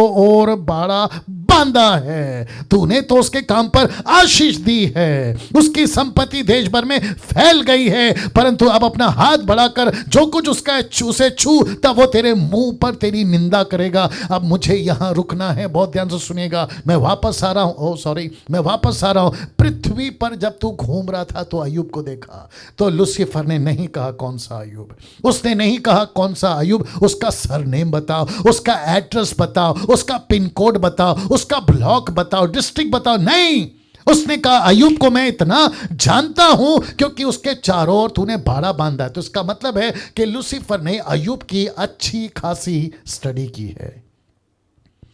यस और नो? अब इसका कनेक्शन आपके साथ जोड़ना चाहता हूं। यूट्यूब जूम आप लोग भी सुनिएगा। इसका मतलब है, अभी काफ़ी लोग तो नहीं दिख रहे हैं, सिस्टर निर्जला जी आप दिख रही हैं। इसका मतलब है, एंड आप नाराज़ नहीं होना सिस्टर निर्जला जी, ठीक है ना? इसका मतलब है कि वो सिस्टर निर्जला जी आपको भी स्पॉट किया है, साथ ही साथ डैनियल राज को स्पॉट किया है, साथ ही साथ जितने भी मसीह मंथन के प्रीचर्स हैं, टीचर्स हैं, और साथ ही साथ यूट्यूब के आप जितने भी जिस किसी भी कंट्री से हैं, उसने सब ने उस सब को लूसीफर ने स्पॉट किया है। वो कहता है कि मैं घूमते रहता हूँ। मेरे को इसको जोर से बोलना है, इसको थोड़ा सा आपको समझाना है कि लूसीफर पृथ्वी पर घूमते रहता है। आप जरा शब्द को ध्यान दीजिए। यहोवा ने पूछा तू कहां से आ रहा है? वो क्या कहता है मालूम है? मैं पृथ्वी पर घूमते रहता हूं, घूमते रहता हूं, घूमते रहता हूं। कभी इधर घूमता हूं, कभी उधर घूमता हूं, कभी यहां डोलता हूं, कभी वहां डोलता हूं, कभी इसी शहर, कभी उस नगर, कभी वो चर्च, कभी ये चर्च, कभी वो गली, कभी ये गली, कभी वो नगर, कभी ये नगर। मुझे कोई तो मिल जाए जो पाप से प्यार करे, कोई तो मिल जाए जो मुझसे प्यार करे, कोई तो मिल जाए जो प्रभु से नफरत करे, बाइबल से नफरत करे, चर्च से नफरत करे, यीशु की आज्ञाओं को तोड़े, कोई तो मिल जाए ताकि मैं उसको ले लूं। लेकिन ऐसा कोई मिलता नहीं है ना, तब वो स्ट्रैटेजी बनाता है। जब नहीं मिलता है ना, तब वो रणनीति बनाता है। पति को पत्नी के अगेंस्ट में, पत्नी को पति के अगेंस्ट में, बच्चों को माँ बाप के अगेंस्ट में, माँ बाप को बच्चे के अगेंस्ट में, उनकी प्रॉपर्टी, उनकी नौकरी, उनका पैसा, सब पर अटैक करता है। क्यों? ताकि कहीं ना कहीं ये युद्ध हार जाए, कहीं ना कहीं ये बैटल हार जाए, और ताकि ये अनंत काल के लिए मैं इसको नाश कर सकूं। मैं लास्ट में इसका कनेक्शन रखूंगा। माय गुडनेस, क्या गजब का बात कर रहा है परमेश्वर आज। सुनिए सुनिए सुनिए सुनिए। उसको पूछा तू कहां से आ रहा है? वो बोलता है मैं घूमते घूमते आ रहा हूं। वो कभी मुंबई आता है, वो कभी महाराष्ट्र आता है, वो कभी कनाडा जाता है, कभी पंजाब जाता है, कभी वो पूरी दुनिया पे घूमता है, और वो किसी को स्पॉट करता है। किसको स्पॉट करता है पता है? जिसके चारों ओर बाड़ा बांधा है, जिसके चारों ओर, आप देख लीजिए, मैंने जानबूझ के इसका फॉन्ट बड़ा किया, लिखा है उसके चारों ओर बाड़ा बांधा है। क्यों? ताकि लूसीफर उसको, इसका मतलब क्या पता है? लूसीफर ने लाख कोशिश करी लेकिन वो अय्यूब को टच नहीं कर सका, अय्यूब को टच नहीं कर सका। तब जाकर लूसीफर ने परमेश्वर को क्या कहा? देखो, वो कहता है उसकी संपत्ति देश भर में फैल गई है, परंतु अब अपना हाथ बढ़ाकर जो कुछ उसका है उसे छू, तब वह तेरे मुंह पर तेरी निंदा करेगा। मेरा प्रश्न है, क्या अय्यूब ने निंदा की? नहीं। क्या उसके मुंह से कोई गलत बात निकली? नहीं। कब? जब सब कुछ अच्छा चल रहा था तब नहीं, जब सब कुछ उल्टा चल रहा था तब की बात कर रहा हूं। पति बच्चे चले गए, मुंह से कोई गलत बात नहीं निकली। पत्नी छोड़ के चली गई, मुंह से कोई गलत बात नहीं निकली। इसकी प्रॉपर्टी खत्म हो गई, मुंह से कोई बात नहीं निकली। तब जाकर यह बात चली थी जिसके पीछे यह मकसद था। तो इसका मतलब क्या है? लूसीफर बोलता है, ओ एक्सक्यूज मी परमेश्वर, आप गलत फहमी में हैं। बोला क्यों? आपने उसको इतनी आशीष दी है ना, इसलिए वो आपकी आराधना करता है। आपने इतना ब्लेस किया है ना, इसलिए वो आपकी नाम लेता है। आपके पीछे इसलिए चलता है, उसका स्वार्थ है, उसका मतलब है, उसका मतलब है। तो इसका मतलब है कि लूसीफर ने अपनी पूरी कोशिश करी कि मैं जैसे तैसे करके, जरा फोटो रख रहा हूं, जैसे तैसे करके मैं अय्यूब को इतना खत्म कर दूं कि उसके 3 दोस्त उसके अगेंस्ट हो जाए, उसकी पत्नी उसके अगेंस्ट हो जाए, सब कुछ उसके अगेंस्ट हो जाए। लेकिन गजब का लाइन देखो, उसके मुंह से लिखा है अय्यूब के दृष्टि में वो पापी नहीं निकला। लिखा है अय्यूब अपनी दृष्टि में निर्दोष है, उसको उत्तर देना छोड़ दिया अपनी खुद की दृष्टि में। इसका मतलब है मेरी गारंटी तीसरा व्यक्ति नहीं, मैं खुद देना चाहिए। जितने अभी देख रहे हैं, मैं सबका नाम तो नहीं ले सकता हूं, लेकिन मैं सबको कहना चाहता हूं, खुद को आईने पे देखो और खुद को जस्टिफाई करो। क्या मैं यहां पे ठीक हूं? अगर तुम्हारी आत्मा तुमको गवाही दे रही है यस मैं ठीक हूं, तुम पक्का ठीक हो। इसलिए लिखा है कि अय्यूब अपनी दृष्टि में निर्दोष था, अपनी खुद की दृष्टि में निर्दोष था, और तब जाकर यह घटना घटी थी, और जिसके चलते आप देख सकते हैं कि उसने कहा मैं सब कुछ खत्म कर दूंगा, इसके मुंह से निंदा निकले, लेकिन वो फेल हो गया। अंत परमेश्वर ने अय्यूब को आशीष दी। जानते हो कैसे आशीष दी? जरा देखिएगा 42 का 12 में। यहोवा ने अय्यूब के पिछले दिनों में उसको अगले दिनों से अधिक आशीष दी। उसके 14,000 पहले 7 थे तो 14,000 ऐसे करते हुए वचन 16 कहता है उसके बाद अय्यूब 140 वर्ष जीवित रहा और 4 पीढ़ी तक अपना वंश देख पाया। कितना? 4 पीढ़ी। अब प्रश्न उठता है, पास्टर डैनियल आपने अय्यूब की स्टोरी हमको क्यों सुनाई? जानना चाहोगे? जरा देखिएगा, ऐसा ही कुछ यीशु के वक्त भी हुआ था और ऐसा ही कुछ आज भी हो रहा है, मैं बताऊंगा। तो यीशु के वक्त क्या हुआ था? जैसे लूसीफर ने अय्यूब को मांगा था, वैसे ही यीशु कहता है पतरस पतरस पतरस, यानी कि शिमोन, हे शिमोन ब्रैकेट में पतरस, देख शैतान ने तुम लोगों को मांग लिया है। जैसे अय्यूब को मांगा था पतरस, वैसे तुझे मांगा है कि गेहूं की नाई फटके, तेरी प्रॉपर्टी खत्म कर दे, तेरे बच्चे मर जाएं, तुझे बॉयल्स हो जाए और तेरे साथ में सब कुछ कर दे, ऐसा मांगा था। लेकिन वचन क्या कहता है देखो, परंतु मैंने तेरे लिए विनती की कि तेरा विश्वास जाता ना रहे, और जब तू फिरे तो अपने भाइयों को स्थिर करना। तो इसका मतलब क्या है? इसका मतलब है कि Lucifer, my goodness get ready, Lucifer पृथ्वी पे घूमता रहता है और वो उसी को स्पॉट करता है जो पाप से नफरत करता है, जो पाप से नफरत करता है, बुराई से नफरत करता है। तो लूसीफर ने पतरस को भी स्पॉट किया, बोला ओके अगला बिशप यही है, अच्छा यीशु के बाद सेवा यही करेगा, अच्छा नेपाल के अंदर निर्जला काम करेगी, अच्छा महाराष्ट्र के अंदर डैनियल काम करेगा, अच्छा एस्तर दिल्ली में क्या बोलते हैं, आशा जी दिल्ली में काम करेंगी, एस्तर वहाँ काम करेगी, ये जितने भी लोग हैं नाम नहीं आ रहा, ये सब, या पंजाब में समीक्षा काम करेगी, जॉली काम करेगा। परमेश्वर कहता है कि तुमको मैं स्पॉट करूंगा, मैं तुमको स्पॉट करूंगा। अब मुझे बताइए, जब ये ड्यूटी खत्म होगी, मैं आप लोगों के सामने एक चैलेंज रखूंगा कि कौन कौन यीशु की सेवा करना चाहते हैं, मुझे कांटेक्ट करो और आप लोग कोऑर्डिनेटर बनोगे अलग अलग स्टेट पे। तो उस टाइम पे आप ये कहोगे कि डैनियल भाई आपने 12वें एपिसोड में कहा था कि लूसीफर हमको स्पॉट कर रहा है, मेरे को तो उसके स्पॉट पे नहीं आना है, मैं तो घर पे बैठ के भजिया खाऊंगा। वाह बेटा, तो इसका मतलब है कि आप सेवा करो या ना करो, आप फिर भी उसके स्पॉट पे हो। मैंने आपको पहले बता दिया, बिशप हो या ना हो, पास्टर हो या ना हो, आप सिर्फ यीशु को अपनाते हैं, वो आपको स्पॉट करता है, तो सेवा तो आपको करना ही करना है। तो वापस कहता हूं, पतरस को पकड़ लिया, लेकिन शुक्र है कि यीशु ने कहा कि पतरस मैंने तेरे लिए प्रार्थना किया। जानते हो मुझे ये क्या बात बताती है? यीशु, गेट रेडी, यीशु उन सब के लिए प्रार्थना करता है जो यीशु के साथ है। यीशु, बहुत ध्यान से सुना यूट्यूब वालों, यीशु सबके लिए प्रार्थना नहीं करता, डंके की चोट पे बोल रहा हूं। यीशु सबके पीछे टाइम पास नहीं करता, डंके की चोट पे बोलता हूं, विद द रेफरेंस बात कर रहा हूं। यीशु सबके साथ नहीं जाता, सबके साथ काम नहीं करता, यीशु उसी के साथ काम करता है। मत्ती 28 का 20 लिखा है, जाओ मेरा वचन प्रचार करो, उनको जाके चेला बनाओ, उनको बपतिस्मा दो और मेरी बातें उनको सिखाओ, जो ऐसा करेगा मैं उन्हीं के साथ रहूंगा, जो ऐसा करेगा मैं उन्हीं के साथ रहूंगा। बहुत ध्यान से सुनना, बहुत ध्यान से सुनना। ना जाने कितनी बार आपको मांग लिया था, लेकिन यीशु प्रार्थना कर दिया, तुम बच गए। डैनियल को कितनी बार मांगा, अगर कोई जानता है कि नहीं जानता है, मुझे लगता है 2 साल या 3 साल पहले नागपुर के, भारत के महाराष्ट्र में मेरी गाड़ी का एक्सीडेंट हो गया था, और कम से कम गाड़ी, यूट्यूब पे वीडियो डाला था मैंने, शायद कुछ लोग जानते भी हैं, कम से कम 4 बार ऐसे रोड पे पलटकर गाड़ी गिर गई थी, और जितने भी वहां थे सबको लगा कि हम मर गए, क्योंकि गाड़ी है ना पूरी तरह से ऊपर से नीचे तक डैमेज हो गई थी। लेकिन single piece, not a dot in the body, on the body, किसी प्रकार का खरोच मेरे बॉडी में नहीं था।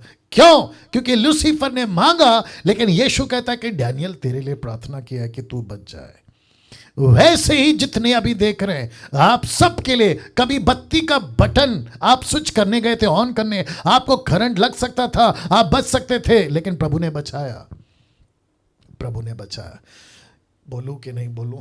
बोल देता हूं, मेरे को बोलना नहीं था लेकिन बोल देता हूं। आपको शायद नहीं पता है कि जिस दिन ये डीटी स्टार्ट करना था, यानी कि एपिसोड नंबर 1, जिसको कहते हैं पहला मंगलवार, यानी कि 9 फरवरी, उस शाम जिस ऑफिस में, माफ करें, जिस शूटिंग रूम में अभी मैं बैठा हूं, यहां पे पानी गिर गया था और मेरा पहला पैर वो पानी पे गिरा और मैं पीछे की तरफ स्लिप होकर गिरने पर था, लेकिन पता नहीं कैसे मैंने बैलेंस कर लिया और मैं बच गया। लेकिन अगर उस दिन गिरता तो शायद सर पे चोट लगती, सर टूट सकता था, खून निकल सकता था, कुछ भी हो सकता था। और उस दिन ये अनाउंसमेंट होता नीता जी के द्वारा कि आज का डीटी कैंसिल है क्योंकि डैनियल राज हॉस्पिटल में एडमिट है।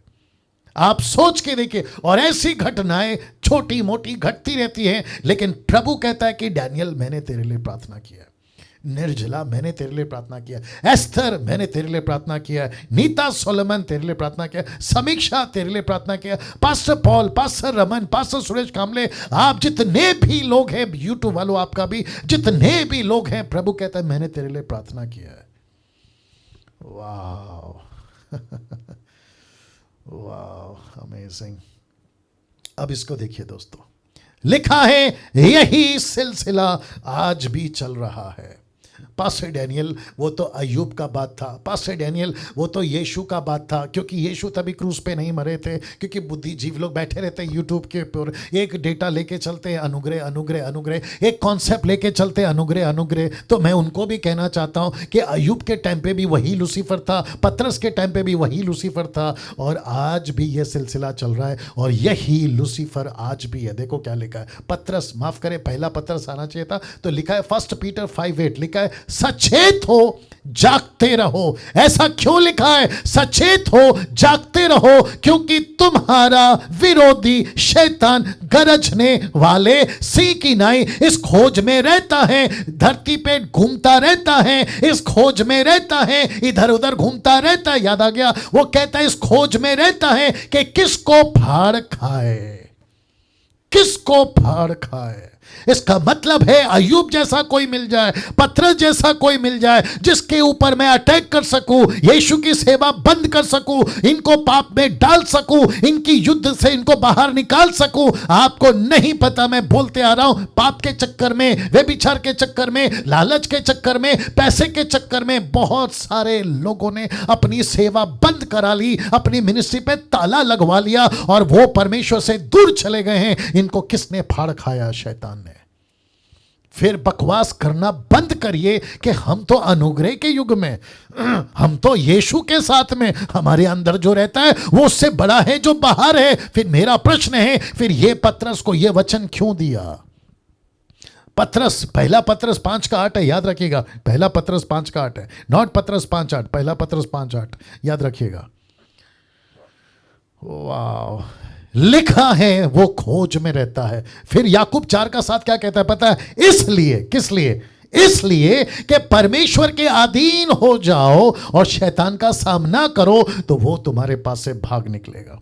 अय्यूब ने भगाया, पतरस ने भगाया, आज आपको और मुझे भगाना है। कैसे? अपने युद्ध पे डटे रहो, अपने युद्ध बैटल ग्राउंड पे डटे रहो, अपने हृदय को मजबूत करो, वहां पे जितने भी बातें आती है उसका सामना करो। किससे? वचन से। आपको लड़ना होगा, आपको लड़ना होगा, आखिरी सांस तक लड़ना होगा। कुछ लोग मुझे कॉल करके कहते कि पास्टर डैनियल, मैं सब कुछ करता हूं, प्रार्थना करता हूं, उपवास करता हूं, बाइबल पढ़ता हूं, चर्च जाता हूं, लेकिन मुझसे पॉर्न वीडियो नहीं छूट रहा है, मुझसे गलत वीडियो नहीं छूट रहा है। रात में मजबूरी से मेरे अंदर पता नहीं क्या होता है, मैं पॉर्न वीडियो को ओपन कर बैठता हूं लैपटॉप में, फोन के अंदर, और फिर मैं गलत काम कर बैठता हूं, मुझसे नहीं छूट रहा है। इसका मतलब है कि तुमको लूसीफर ने स्पॉट कर दिया है। और ये अगर ये सिलसिला, माय गुडनेस, ये सिलसिला अगर खत्म नहीं हुआ जल्दी से तो तुम्हारा अनंत काल का जीवन नरक में बीतेगा। मैं यहां पे बताकर समाप्ति पे आ गया हूं। अब यहां से अगला विषय होगा मंगलवार को, जिसको कहते हैं एपिसोड नंबर 13। लेकिन इस वक्त जिस अनाउंसमेंट का जिक्र मैंने किया था, और वो अनाउंसमेंट है यह आपके ठीक स्क्रीन के ऊपर, जो कि हिंदी ऑनलाइन चर्च ब्रैकेट में कलीसिया केवल जूम पर है, केवल जूम पर चलेगा। हिंदी ऑनलाइन चर्च केवल जूम पर चलेगा हर रविवार शाम को 7 से 9 बजे तक। इसका मतलब है कि डैनियल राज ना तो फेसबुक पे आएगा ना यूट्यूब पे लाइव आएगा, मैं सिर्फ जूम पर आऊँगा। मैं इसका आपको जो है ना स्क्रीनशॉट या जो भी है आपको मैं भेज दूंगा। तो मैं इस वक्त में आप सभी से बात करना चाहता हूँ। इसको पहले मैं सेंटर कर देता हूँ सभी को। ओके, तो जितने लोग अभी मुझे देख रहे हैं जरा हाथ उठाकर वेव कर दीजिए कि आज का जो टीचिंग है आप सभी ने सीखा, समझा, आपने जाना है। तो ये जो अनाउंसमेंट मैंने अभी किया है, जी, ये जो अनाउंसमेंट मैंने किया है आप सभी के लिए, हिंदी ऑनलाइन चर्च जूम के ऊपर अब होगा। तो फेसबुक वालों माफ़ करें, यूट्यूब वालों आप भी सुने कि डैनियल राज अब यूट्यूब पर लाइव नहीं आएगा, नंबर 1। नंबर 2, साथ ही साथ फेसबुक के ऊपर भी लाइव नहीं आएगा। मैं सिर्फ और सिर्फ अब जूम पर आऊँगा। तो जितने लोग जुड़ना चाहते हैं हिंदी ऑनलाइन चर्च, मुझसे जुड़ना चाहते हैं, इस कलीसिया से जुड़ना चाहते हैं जिसका नाम है मसीह मंथन बैठक, मैं आपका स्वागत करता हूं। मैं आप सभी का स्वागत करता हूं। तो आप सभी को डीटी के ऊपर, फेसबुक के ऊपर, क्या कहते हैं उसको, मीटिंग आईडी आप सभी को दे दी जाएगी और मैं इसको पब्लिकली आप सभी के बीच में रख दूंगा। तो जिसको जुड़ना है वो जुड़ता जाएगा। कब? संडे को। मैं रिपीट करता हूं, शाम 7 से 9 बजे तक ये जो है चलेगा। दूसरी बात, संडे टू संडे वर्शिप होगी, वचन की सेविकाई होगी, आप सभी के लिए, देश के लिए, मिनिस्ट्री के लिए प्रार्थना होगी, और महीने में एक बार प्रभु भोज होगी। और जो कि मार्च का पहला हफ्ता, डेट देखो, चेक करो, मार्च का पहला हफ्ता इसी जूम के ऊपर प्रभु भोज होगा। संडे, मार्च 1 संडे, हाँ, तो 7 मार्च को हम प्रभु भोज करेंगे। और मुझे पता है कि बहुत सारे लोगों के पास में, आपके पास में, आपको कई दिनों से प्रभु भोज नहीं मिला है, नहीं लिया है। तो 7 मार्च को प्रभु भोज होगा। आपके घर पर आप रोटी और आपका ब्रेड, आपका जो भी दाखरस हैगा वो लेके रखेंगे, मैं यहाँ से लेके रखूँगा, यहाँ से हम प्रार्थना करेंगे, आप वहाँ से प्रार्थना में साथ दोगे, और जब यहाँ से रोटी टूटी जाएगी आप वहाँ तोड़ोगे, जब यहाँ से खाऊंगा आप वहाँ से खाओगे, यहाँ से पीऊँगा वहाँ से पियोगे। You got the point? तो ऐसे करके जो है हम ये प्रति महीने में एक बार प्रभु भोज करेंगे। नाउ अब प्रश्न उठता है निर्जला जी आपका, क्योंकि आपका चर्च है, नेपाली चर्च है, 7 से 8, कोई दिक्कत नहीं, आप 8 बजे जुड़ जाइए, आप 8 बजे जुड़ जाइए, आपका सर्विस खत्म करके आप जो है हमारे साथ में जुड़ सकते हैं। तो वापस कहता हूं कि आप सभी के लिए मसीह मंथन Hindi online church Sunday to Sunday सिर्फ जूम के ऊपर चलेगा, ना फेसबुक के ऊपर ना यूट्यूब के ऊपर। चलिए एक प्रार्थना के साथ हम जो है समाप्त करेंगे, और मैं प्रार्थना करके समाप्त करना चाहूंगा। सृष्टिकर्ता पिता, यीशु के नाम से आपके महान महान उपस्थिति में आते हैं जो आपने हमको पहले से दे रखी है। प्रभु जी, एक ऐसा विषय आज हमने सीखा, और वह है कि युद्ध हमको जीतना ही होगा, और एक ऐसी युद्ध जो हमारे खुद के साथ है, एक ऐसा बैटल ग्राउंड जो हमारे अंदर ही है, और एक ऐसी बात जिसको कहते हैं पाप से लड़ना, आज्ञा तोड़ने वाली बातों से लड़ते रहना। प्रभु हम सबको ताकत दीजिए, हम सबको कुव्वत दीजिए, हम सबको वचन का सहायता दीजिए, ताकि परमेश्वर हम तेरे साथ में सच्चाई से, खराई से, सीधे मन से और पाप से नफरत करते हुए चल सके, जैसे अय्यूब ने करा, जैसे अय्यूब ने करा। आदर महिमा आपको देता हूं प्रभु जी। ये प्रार्थना यीशु के नाम से मांगता हूं, सुने और दया से कबूल करें। आमीन। नाउ या